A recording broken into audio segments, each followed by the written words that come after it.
Hey everyone, this is Daphne Tent and welcome to this new series of videos I'm doing. I'm calling it Variety Wednesday because I'm just going to be spending my Wednesdays from now on doing whatever. So what I have prepared for you today, something it was like a couple weeks back that I was playing around with. I found this, it's like this AI that would give it a prompt and it writes a whole paragraph about it. I saw a Game Grumps playing around with it in a video a while back. I decided to try it out for myself. So basically what I did is I put the first few lines of each chapter in my book Ghostkillers, which you can read on Wattpad right now, hint hint, wink wink nod nod. And I put that into the AI and I just let it spit something out. And there's some gems in here. I haven't read them in a while, so I might have forgotten some of it.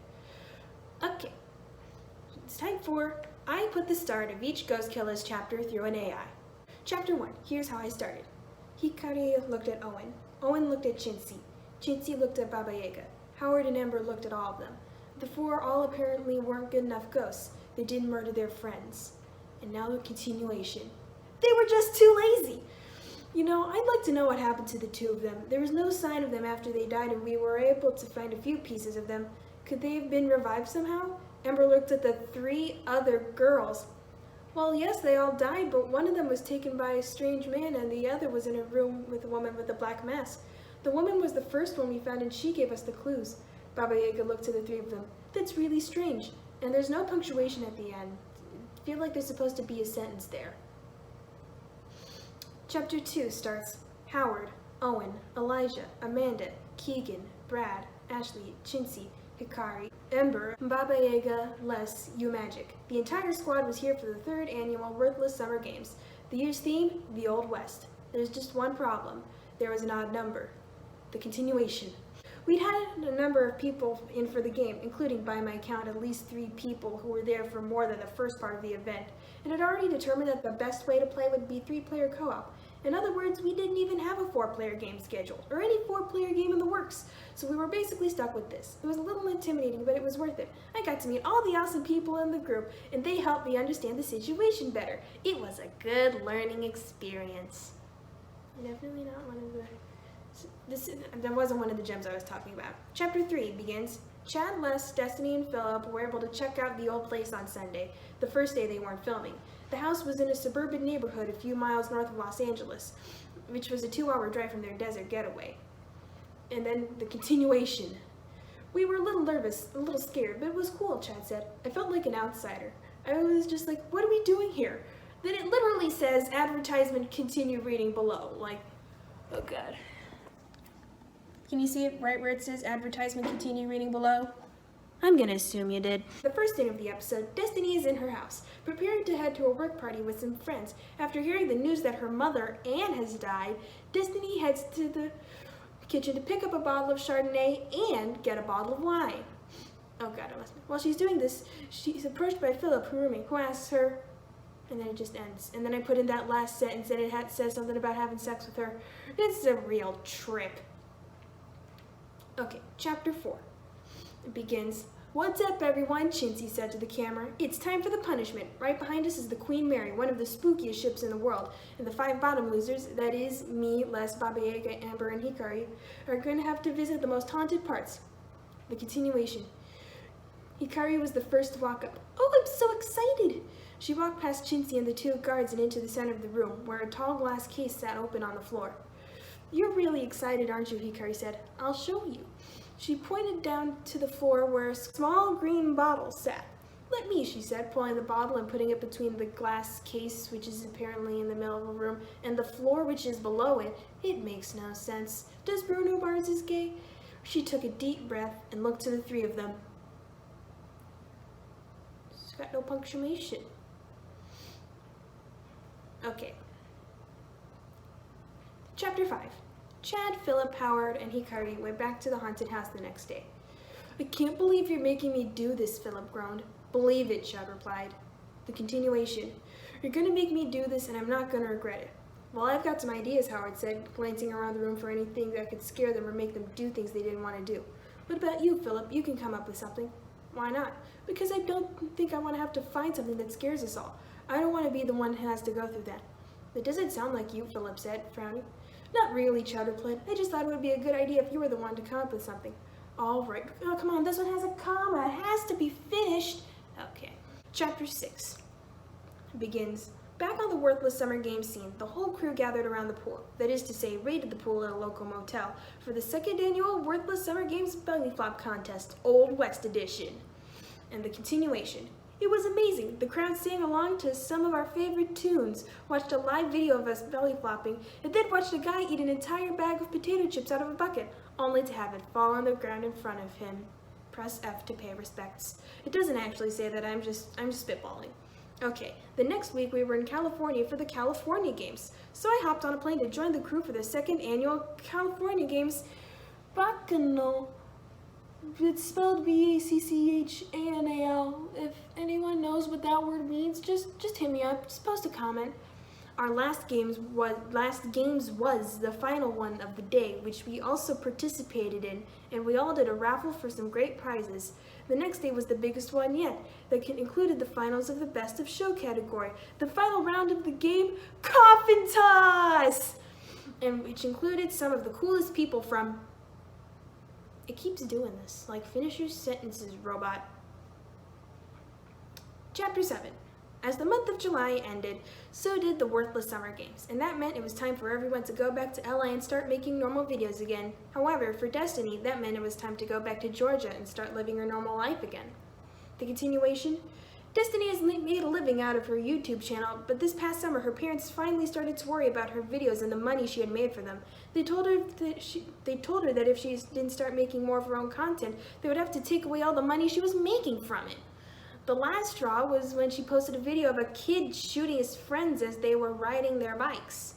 The video went viral, and she was bombarded with requests to shoot more videos with her new friends. However, even with those requests, she wasn't making enough money to keep up the quality.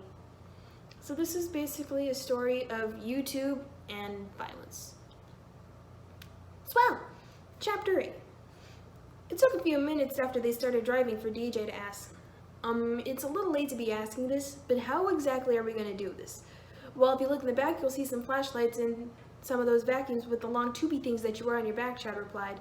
The continuation, they're going to be used to move our vehicle around. DJ shrugged. I guess I'm not too worried about them, huh? Yeah, not really, I guess not. Besides, they're just disposable toys, Chad said about the industrial-sized vacuums. I could see that they could be pretty useful to have around the house if, for example, the cat or the dog suddenly started acting a little bit strange. That's not too far-fetched, DJ said. They're just toys, right? Chad looked over his shoulder and frowned. No, I mean they... Okay. I'm gonna move on. I'm gonna move on. Chapter 9. After giving everyone their share of the earnings from the first mission, it was time for Chad to dispense the ghost from the photon pack into its mason jar. As the one who vacuumed it up, DJ was assigned to help him. The continuation. They got into the airship together. This is my favorite one, by the way. The airship flew into the sun where it went supernova. DJ then told Chad about the second mission. The first mission had been to get the ghost out of the box, but it had not worked. Now Chad had to find the ghost's body. They found the ghost and were able to put it in the box. They put the second mission back on, so the ghost was not in it. DJ told Chad not to worry, but Chad didn't trust DJ. He told DJ that he could find the ghost anytime he wanted, but Chad wanted it to stay in the box. DJ told Chad he couldn't do that, so Chad gave DJ his helmet to help him find the ghost. The ghost, which they had not seen before. Now that one also made no sense. I think it just sort of sputtered out when the sun went supernova.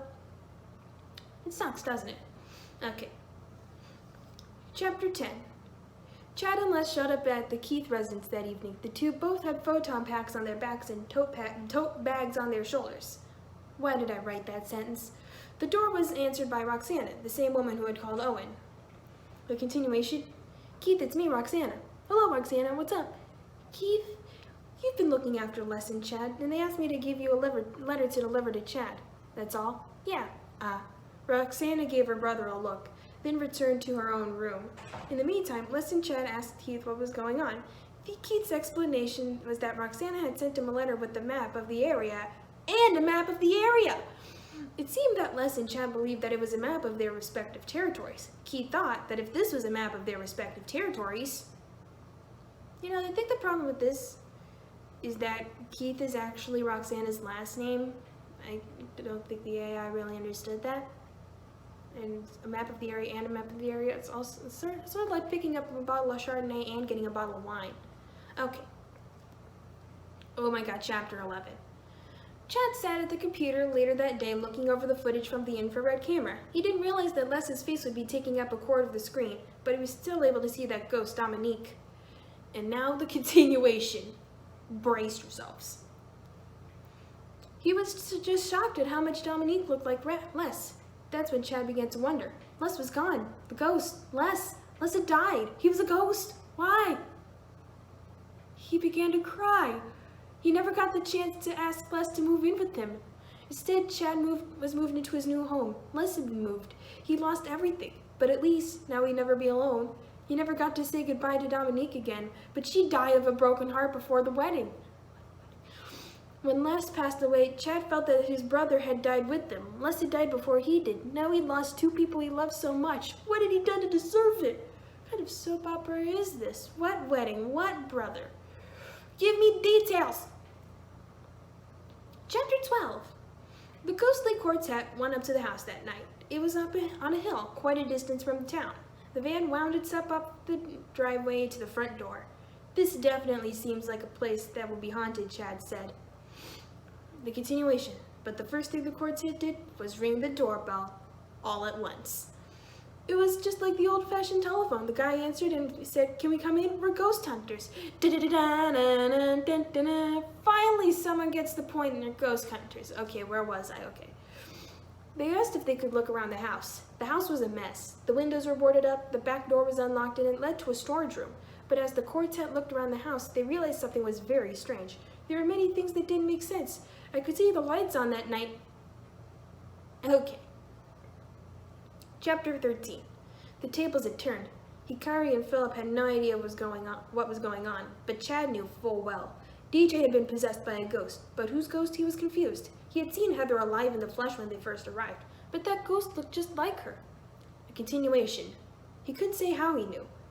"What the hell are you doing here?" Hikari asked Philip. "I was told to come check on you," Philip answered.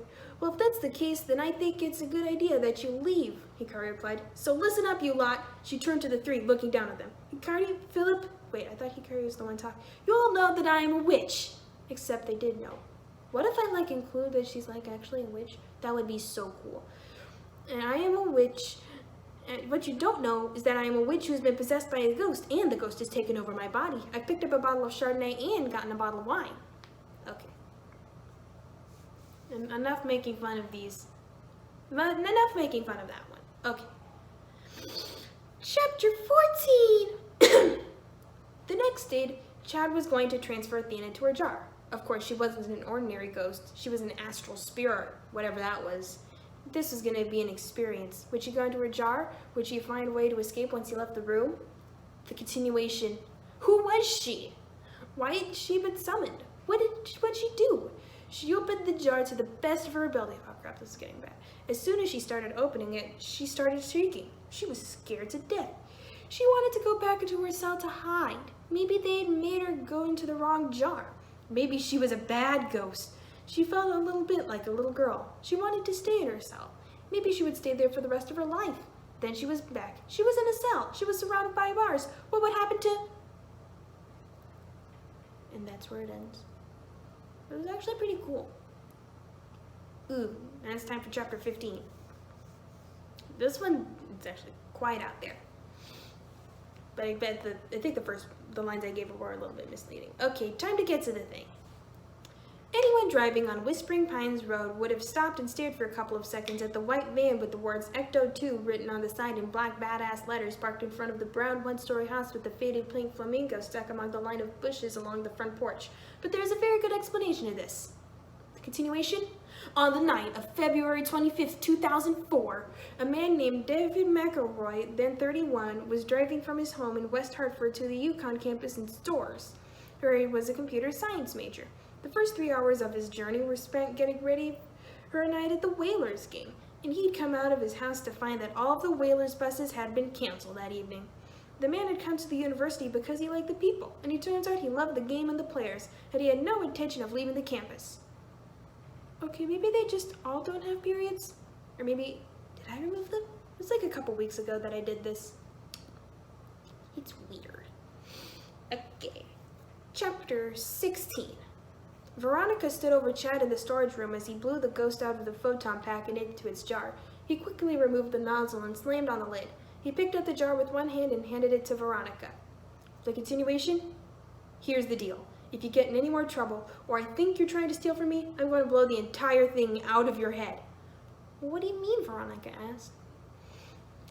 Well, you don't have to do anything you don't want to do. I can't guarantee my word, but I promise that you will not be charged for anything that you get yourself into. I can't read. Oh.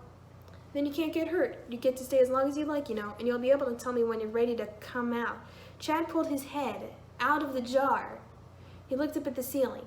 He was staring at it now. Take a deep breath and move on to chapter 17. The call came from a pair of college students who had lived an hour north of the city. They said there was this old derelict house across the street from their apartment complex that they had been looking at through the window of their bachelor pad for the past 3 months. The continuation? It was just a small one-story wooden building, but a single window at the top allowed them to look straight across into a large field where they noticed some strange lights. It turns out they had been onto something. 2 months later, a man who lived nearby made a call to police. The police went out there and found a small circular structure with an attic on top. Inside, they found 4 human skeletons and other evidence of human sacrifice, including large amounts of human blood and other remains. They found several other strange devices made of metal and wood, with a strange, almost robotic voice that was saying, "Die." This is actually kind of similar to what happens in the chapter. This is like where Hikari goes to this old abandoned house and sees creepy horror movie level stuff. Like Resident Evil. I think it was like Resident Evil. And just blood everywhere. Mannequins come to life and start chasing her around.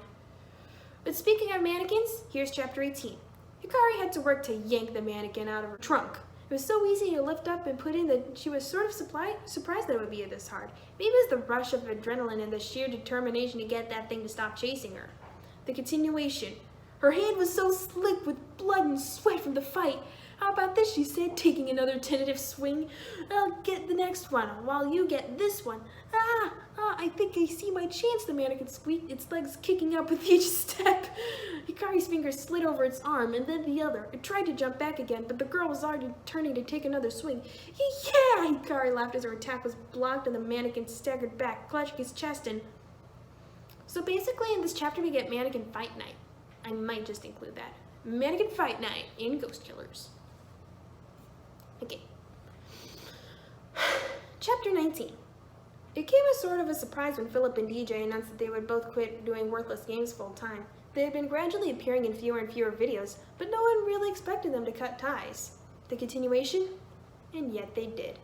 "We had a lot of plans for the future," DJ said. "I wanted to write and direct more content. I wanted to take more risks. We talked about this for a while and the end was inevitable. We're both tired of doing nothing. We can't handle that anymore." Philip added that his time as a video editor was over. He'd been making videos in his spare time for a while, but now he's been doing the same thing full time for a year. "I like doing Worthless Games videos, but this just feels like the right thing to do. I've made some friends and I really enjoy what I'm doing now." They both added that while they still love Worthless Games, but that their current circumstances... Maybe... Just seems like a thing that would happen. Like, YouTubers? Okay, chapter 20. Chad, Brad, and Hikari waited at the special baggage claim at the Baton Rouge airport for their photon packs, watching it spin around and around and around. How long could it possibly take for them to get 4 vacuums out of the plane and into the airport? In continuation, "It's a weird thing, I'll have to admit," said Chad. "You go through so much. We're not supposed to be doing this. And then you go back in and there are 4 vacuums sitting there," said Brad. "It's a bit of a surreal experience," Hikari admitted. They had flown into a thunderstorm in the middle of the Louisiana rain. The pilot had to turn back. "Oh yeah, it was a nice day to come in here," Chad joked. They were about to make an incredible journey, but as Chad and Brad went back to...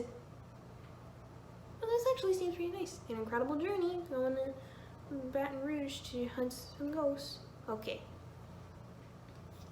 My nose is so itchy. Chapter 21. Chad pulled the car into the visitor center parking lot at Louisiana State University. Les was in the passenger seat again, and Hikari and Brad were in the back. Destiny was squished in between them, pouting because she couldn't sit next to her Leslie poo. A continuation.